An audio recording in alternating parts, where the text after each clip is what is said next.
రాజశేఖర రెడ్డి గారు, ఇదే రాజశేఖర్ ఇలాగే రెచ్చగొట్టారు. నేను పాలిటిక్స్కి వచ్చేవాడిని కాదు. నేను ఇదే వైఎస్ రాజశేఖర రెడ్డి గారు 2005లోనో 2006లోనో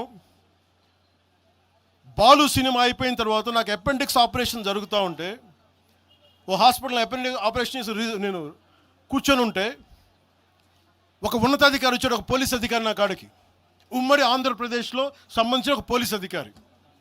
అప్పుడు చెప్పాడు, మీరు పాలిటిక్స్కి వస్తారా అంటే నేను ఎందుకు వస్తాను సార్ అన్న. మీ అన్నగారు వస్తారంటే లేదు సార్ నాకు తెలియదు అన్న. లేదు మీ మీద బద్నాం చేయడానికి ప్రయత్నం చేస్తున్నారు, మిమ్మల్ని మీ మీద ఏమో అటాక్లు చేస్తారు. ఏం అటాక్ చేస్తాను, మీ మీద కేసులు పెడతారు, దేనికన్నా? ఒకవేళ మీరు రాజకీయాల్లోకి వస్తారేమో. అప్పుడు దాకా నేను నిర్ణయించుకోలేదు, నేను నమ్మలేదు. నేను అందరిలాగే సగటు మన మల్లికార్జున్ లాగా, చుంచుపెంటలో మల్లికార్జునలాగా నేను అమాయకుని నమ్మా అలాంటి ఎందుకు చేస్తారని. కానీ 2 సంవత్సరాల తర్వాత చాలా పకడ్బందీగా ఆ అధికారి ఏం చెప్పాడు అదే చేశారు.